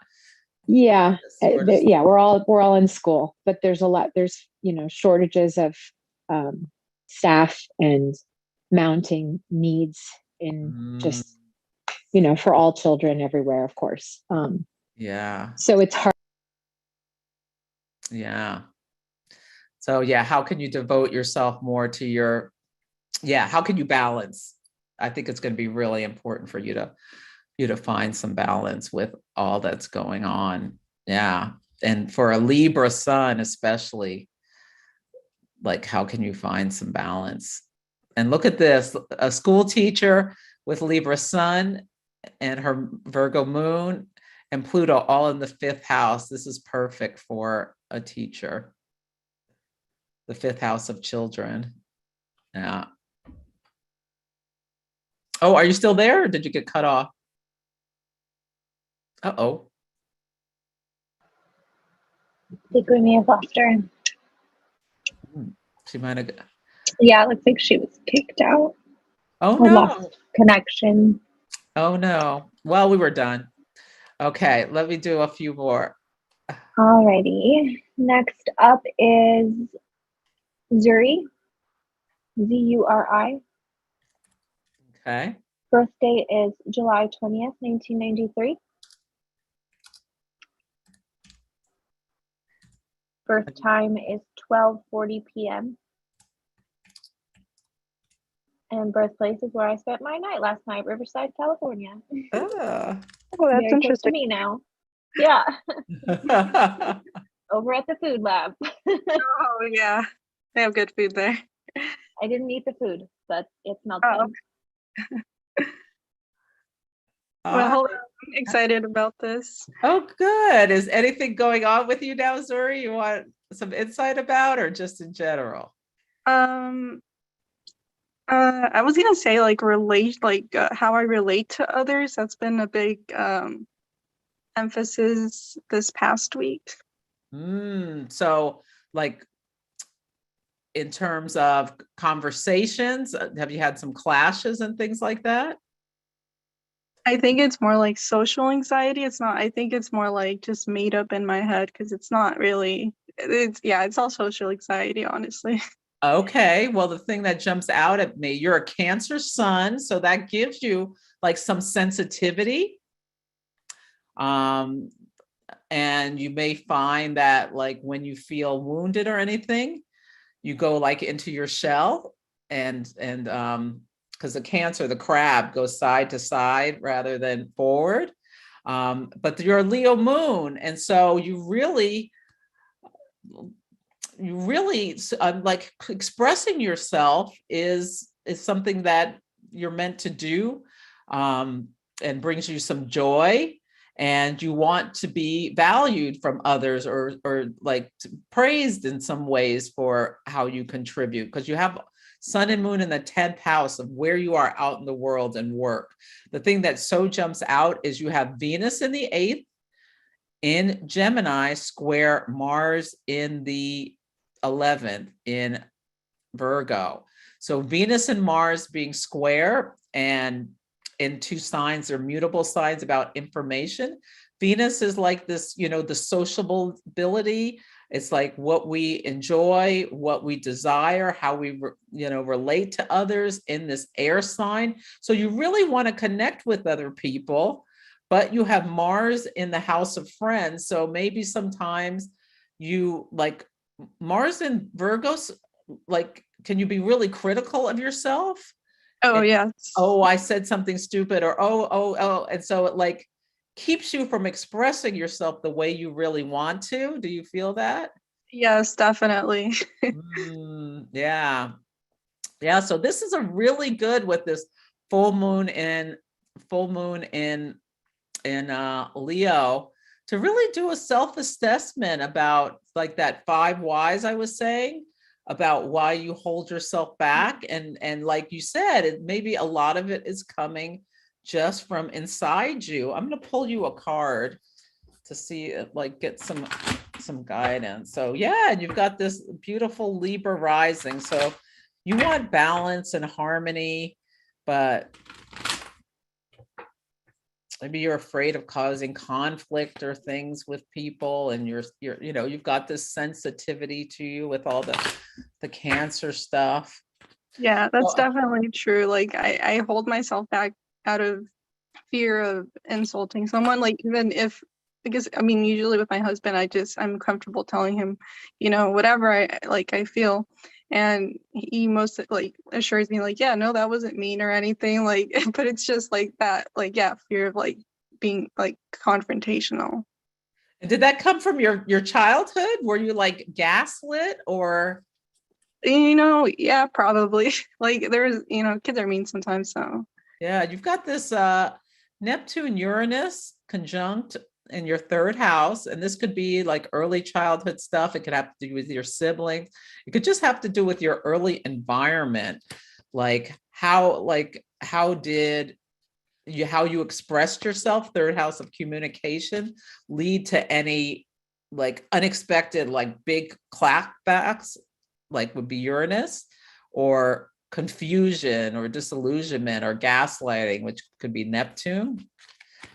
And maybe think about, you're holding yourself back, maybe really focus in on what could be the benefits of like working to express yourself more freely. Even if you just like once a week, do something courageous express yourself courageously, say something that like taking little risks. You've got Saturn in the 5th house of risk taking, things we do for joy. So you really hold yourself back potentially. And you're going to have your Saturn return early next year. So yeah, if you start now, you may be able to make some really productive changes over the next year. Okay. And I pulled the chop wood card for you. So chop wood, I think of this chop wood daily water. How can you do small things, clean things up, like just take one step at a time forward, not, nobody's asking you to be in a musical or anything, but to do little things in order to express yourself more, to try to release that Saturn that's holding you back. Okay. Internal judge that's holding you back. Yeah, I like that. The internal judge. I need to remember that. Yeah. I'm sure people would enjoy. What kind of work do you do? Right now I'm doing side hustles, not really anything career, but I do tarot readings, not professionally or anything. I just like donation based. I love that. Yeah. Jupiter in the 12th. I like that. Yeah, this here you got right near your IC, this Uranus Neptune. Yeah. Maybe you can like take little steps to build your tarot business. You can there's something called Snip Feed where you can, like put on your services and start like building it more in addition to just the donations, like knowing what you're worth and asking for it. Yeah, I think that's definitely like my biggest setback is like I don't feel like, I guess, worthy enough to make it a business, but I think that's just a shadow I need to look into too. Yeah, how can you release it? This full moon is really good for you because the moon is in your 10th house. And it's near your Chiron, the wounded healer. How can you release this fear of expression of yourself because of the inner judge, and this self-critic, in order to, live more fully and expressively? And do you have children? No, I don't. Well, if you do, like if you're planning on, how can I prepare to role model taking risks for my future children by starting now? Right. Yeah. If that's what I'm not telling you have to have children. I do want children, and like that's perfect. Yes, it helps. This helped a lot. Oh, good. Well, thank you so much for coming, and I wish you all the best. Thank you. Okay, Kate, let's do another one. Alrighty. Next up is Maxine. INE, yep. And their birthday is June 12th, 1980. Birth time is 6:50 p.m. Birthplace is Hammersmith, one word, and that's in London. Ooh, nice. Okay. Hi, Maxine. Hi, How are you? I'm fine. I'm really excited. It's the first time I've ever had my chart looked at. Oh, wonderful. Okay, let's see here. Do you have any specific questions or? No, just interested in what it all means. Okay. So you're a Gemini sun, which you probably know. Yep. And that gives you like communication is like were you the kind of child who asked why, always? Yes, why? always why, and it had to be explained to the point that my parents were ready to kill me. Yes, yeah, there's just this constant need to consume information. And on the high road, as you age, probably as a Gemini, one of the gifts that people who are Geminis have is they're able to take like the larger story and take it all in and distill it down and communicate it effectively to the rest of us. Yeah, because Mercury rules your sign. And writing is probably really helpful for you. Do you have a journaling practice or anything? No, I don't journal.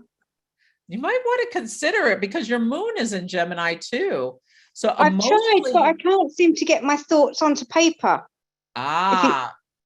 yeah. One thing you might want to consider is with like tarot cards or oracle cards or something. Like, Yeah, I do them. okay, well, pull a card every morning. What does this mean for me? And at least write for 5-10 minutes. And Right, okay. that could be a way of getting things out of your head and onto the paper, which can help with that heart-mind connection, that mind-body connection. Sometimes people with a lot of Gemini energy can be so detached or so like over-intellectualizing things. They're not feeling things as deeply. Yeah, my husband says I'm not very emotional. You know, I don't, if something's happened, I'm like, it's okay, we'll deal with that. And there's no anger or, it's just dealt with.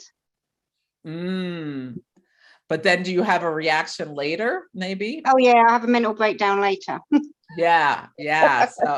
So yeah, connecting more in, maybe even doing some writing could help that, because you do have your Mercury, how you think and communicate, in Cancer, which is a sign that is a water sign. So, but you have it's something that's called intercepted. So it may be hard to get into this emotional body. It's in the 8th house, which is an area that can be hard to access. It's that deep psyche stuff.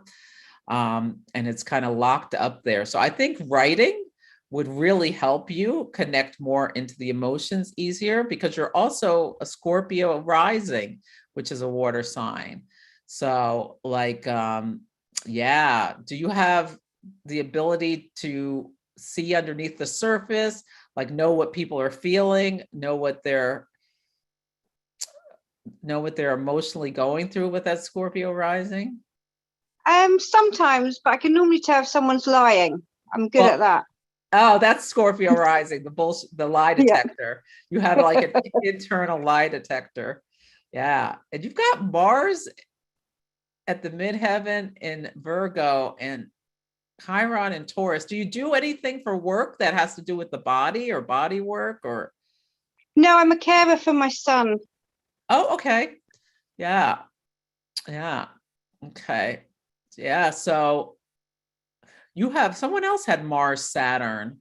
Do you feel like sometimes you hold yourself back, or is this just good for like discipline to move things forward? This could be the foot on the gas versus the foot on the brake, and like stop, go. Yeah, I'm sort of, I think it's the Gemini. I start something, but I rarely finish something.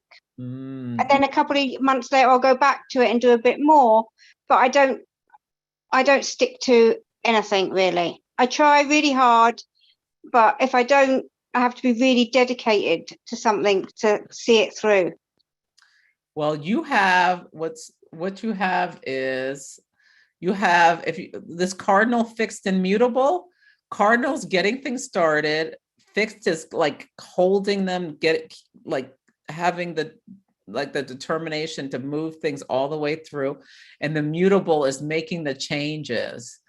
So, and yeah, so you've got so much mutable energy. I'm not surprised that you start things and never move them forward. How can you have a sense of humor about it? Because it's in your nature. If you really want to make changes, I think you'd need tools like to really help yourself stay focused, because it's just in your nature to want a lot of difference, want a lot of variety. Like you may get bored easily. Yeah, I love learning. I love new information, but it's sticking at something that I do struggle. Yeah. Well, do you feel like it's a problem, or it's just the way you are? No, it's just the way I am. Okay. My husband always says before I buy something, now are you going to stick to it? No, I'm not. I'm going to do it because I enjoy the learning of it. You have Jupiter, like the planet of expansion, in the house of higher learning. So, yeah. And your North Node is here too. You like to take in new information, to build like a bigger story, to have like a philosophy that maybe you want to share with other people. Maybe, yeah, just share with your children. Yeah. Whatever, but you don't need to have any specific reason for it. You just learn for the love of it. Yeah. Yeah. And that's you have this full moon is in your 9th house of higher learning. So yeah, just celebrate how much information you've learned and the joy has been brought to you in your life, and how it's helped you be a better mother by exposing your child to all sorts of different things. Yeah. Yeah. Thank you very much. Oh, you're welcome. Okay. Are there Would many you like to do one more? We have one more new person. The other two I have are people who have already had them done. Okay, let's do the new person. All right, let me make sure they're still here. Yes. Okay, so up next is Mels, M-E-L-S. Okay.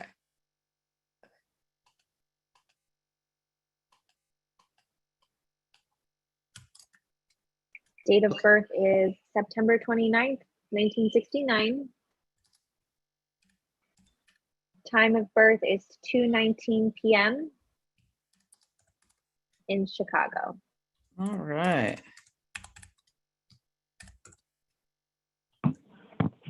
Okay. Hi, Mels. Hi there. Hi. Is anything specific going on, or just a general, or? Actually, I do have something specific going on. I have been trying to get pregnant for a while now, and I was wondering if you see that happening this year or next. Well, you have, actually, what I'm going to do is I'm going to pull a horary for you. It may take a couple of days. And Sheena, if she's still here, I'm still working on your horary. I'm just, getting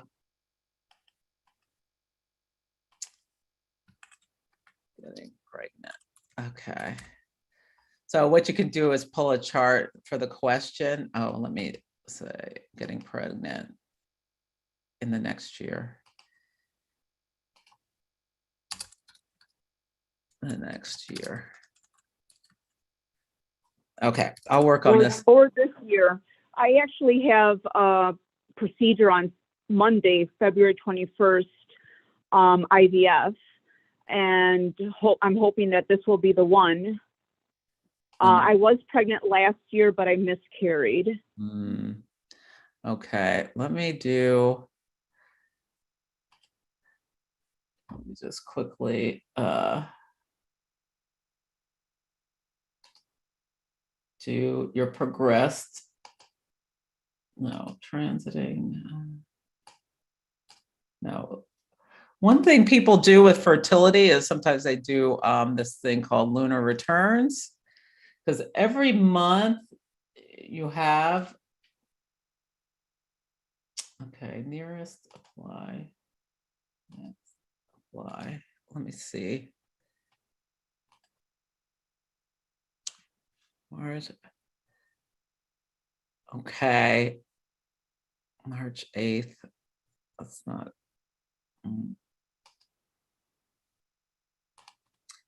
Okay, this is the one for now. Mars and Venus are in Neptune in the 8th. So Jupiter right here on the 8th in a fertile Pisces, but Leo's not a fertile sign. Yeah, you might want to go to someone who specializes in the astrology of fertility. I'll tell you what I see from that chart. I will, let me see. Oh. What is your email, Mels? Let me write it down right now. It's RICA. PICA 69 at yahoo.com. RICAPICA. T as in Tom. R as in Rosa, T as in Tom. Okay. Okay. So I'll email you after I look at it, but okay. So you're doing this on the 21st. Right. And I did look at a chart to see if it was a positive time to do it. And it said that it was a good time. It didn't say not to. So, but you know, it's all about timing. It's not like I can put it off. Well, the North Node is on your moon. So I think that's a good sign, because that can bring in, and then your moon is in the 4th house. But so that can bring in abundance. You've got Venus rules your 5th house of children. And Venus in your chart is in the 8th house in Virgo, which is not a very fertile sign, but that doesn't mean you can't get pregnant. Yeah, what's happening, it's interesting, what's happening now is like Venus and Mars are dancing together. And they're both at 20 degrees in your 1st house. Let's see, Venus is in, they're both in a trine to, approaching a trine to your moon. So that's good. They're not in hard aspect. Yeah, and Jupiter's in the 2nd house. The moon in Scorpio is a fertile sign, and it's in your 10th house. Yeah, and it's coming towards your Venus, your progressed Venus. So yeah, having the North Node in, this could possibly bring in, North Node is about gains, and you're talking about a gain in the area of, you know, the moon fertility. So yeah, I think it's possible. You do have your moon on Algol, which is not surprising. It's been a little bit difficult, but yeah, you've also got Ceres, the asteroid of motherhood is in your 5th house. So I think that looks good. In the lunar phase chart, you had for this one, you had Jupiter, right? Jupiter is right on your 8th house, which this looks good in terms of bring some fertility, bringing some abundance. Mars and Venus they're so close to the 6th. They're almost like the 6th. Yeah. Yeah, I think, yeah, it's quite possible. I think, you know, you just will need to be very careful, just because, you know, you've had some issues if you do, but there's several things I think look good about the timing. Yeah, the sun is in its moon. Yeah. The moon is in the 8th house releasing. Let's look at one more thing.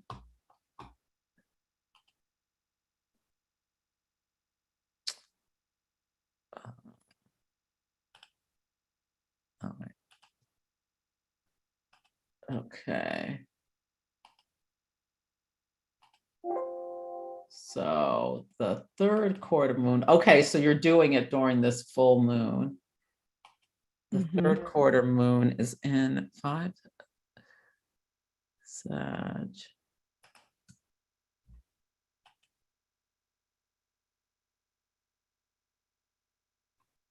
Let's see. The sun in the 3rd. Oh, the moon's in your 1st house. Yeah. Yeah, we'll see. I mean, it's not.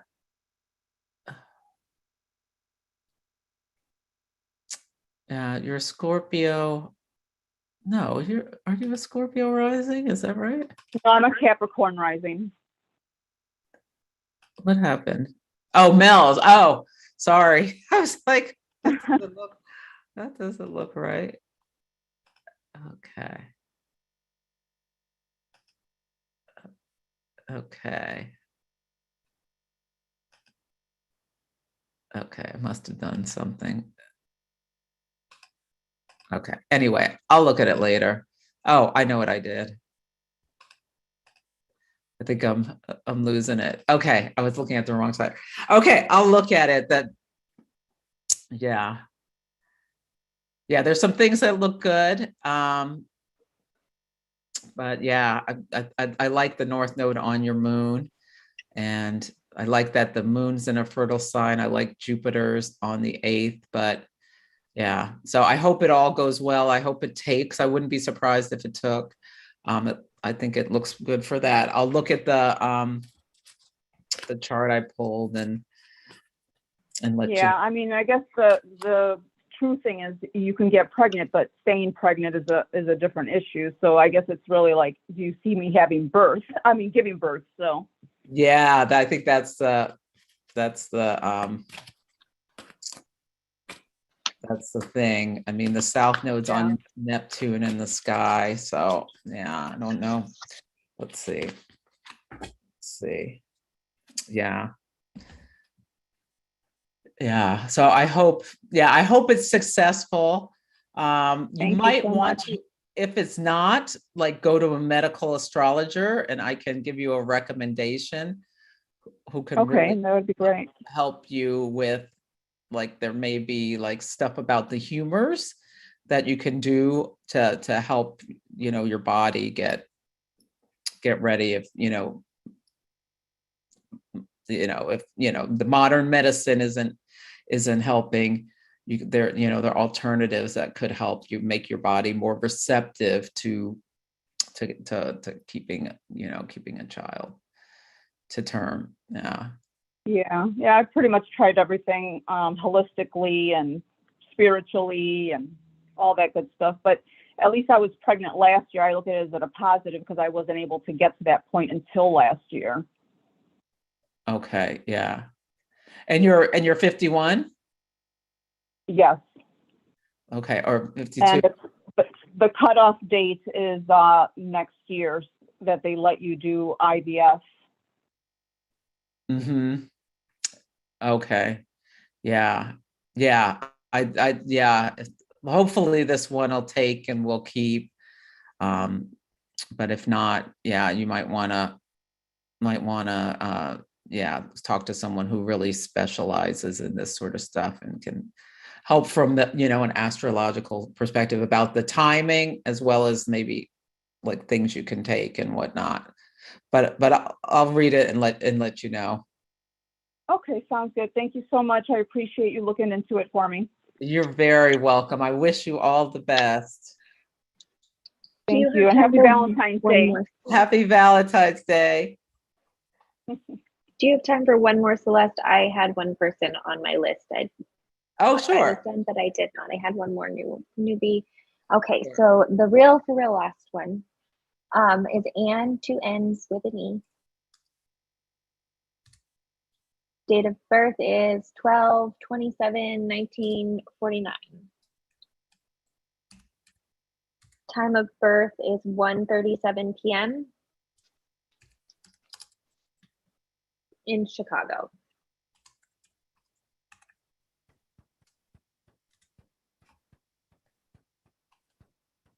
Okay. Hi, Anne.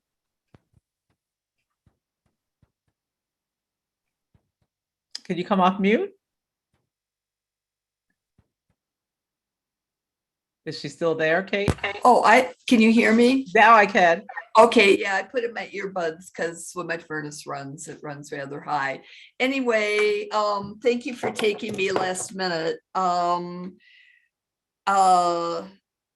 February 16th is when my granddaddy power period starts from Jan Spiller. Oh yeah, nice. Yeah, and also the full moon Leo is 1 degree away from my part of fortune. Oh, okay. And I've got, like, I don't know, it looks like a trine to me between Lilith, the galactic center, and my part of fortune. So I didn't really realize that until I came on, but it feels pretty faded. Okay, great. And right now I'm dealing with a lot of really practical things that have been on the back burner for a while, but they've been coming forward lately. And what I'd like, if you can think of anything that you can see that would help me with, really being able to concentrate and hone in and make best use of this upcoming period. Okay, so you're a Kind of a Capricorn. lot. You're a Capricorn sun, and so two things are happening. So Mars and Venus are meeting at 16 Capricorn this week in your 9th house, and then on your midheaven at 0 Aquarius on March 6th. So that will really be an activation for you to push things forward, especially when Mars is going through your 10th house. Especially when Mars meets Jupiter, may give you a real burst of energy. Yeah, so that could be really helpful. Yeah, but you've got Saturn. It looks like just a time of hard work. You've got Saturn on your Venus, so that doesn't seem like a lot of fun is being had right now. Here we go. So this is, March 6th through, and especially around the 13th, around before that can be when Mars is on your Jupiter, can really rev you up to get stuff done.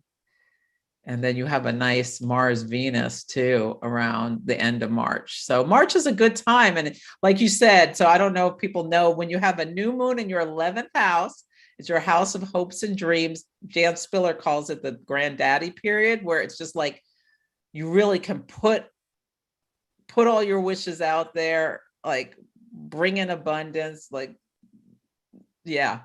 really like wonderful time. The 11th house is a house of good fortune.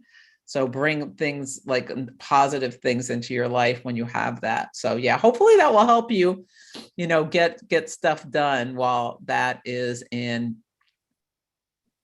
going on. And then in Aries season, when the sun connects with your moon is in Aries, that can also help like kind of rev you up or give you like this kind of fresh feeling of a new start so I think is springtime is this time of year, like February to June, is that like typically a good time for you to push things forward in your life?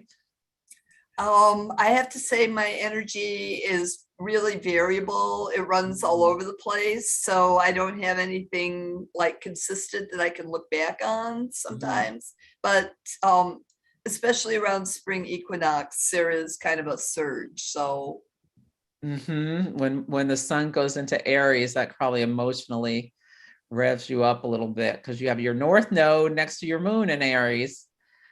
It's in the 12th house, but so it's locked up a little bit, but it probably still gives you a little bit of a bump. And with Jupiter in the 11th, you may have surprising things coming in from people. Some like some surprising gifts and things. And the north node going through your first house. So you can have some like gains coming in and shedding some things with potentially the partner or things like that. So I hope that helps. Pluto's been on your Mercury for quite a while, like remodeling how you think. And have you felt that like a whole? Oh, no, totally. I mean, it's really kind of frustrating in a way because winter solstice 2019, I did like this thing for 3 weeks where it was all geared to my practicality, because I tend not to be very practical with decluttering and stuff like that. And these last 2 years, it's been totally like a remodeling of my inner self. I mean, I just hit like a lot of old stuff that I really needed to take a look at, even though I'd looked at it before. It was like cleaning it out at a much deeper level. And so I'm really hoping that now it's all cleared up enough that it won't distract me and I can just kind of move ahead. So Yeah, well, Pluto unearths everything. It really brings things up for you to deal with. And you are the third person who has this Saturn-Mars conjunction. So that's like, yeah, it sounds like you've got that gas pedal brake kind of stuff. Right. So how can you just like move forward with determination, step by step, in order to get what you need to get done? The practical tasks, Mars and Venus and Capricorn can make you really practical. And like I said, on Arachne, like how can you be strategic and how you move forward? Yeah, even with like a like some kind of plan that you commit to, even like putting things on your calendar. But you have the sun opposite Uranus. You like to, yeah, I can see how you like to maybe not stick to Also, my Uranus is slightly out of bounds too. So exactly. Yeah. You like to do things your own way. So yeah. Yeah. Well, it's a challenge, but I guess I was up to it. Otherwise, it wouldn't be mine, right? Exactly. Well, I hope that helps. Yeah, it's so nice to connect with you, Celeste, and thank you for taking me. Oh, my pleasure. Okay, well, I think that's everyone who who needed a reading. Thank you so much for staying so long. Thank you, Kate, for staying over. And I hope everyone enjoys the Super Bowl who's watching it. And I'll read the comments and Sheena, I'm going to get back to you. It probably won't be till next week about your chart, the horror area I did, but I'll let you know, Mel's, and good luck. And yeah, okay, take care. Thank you.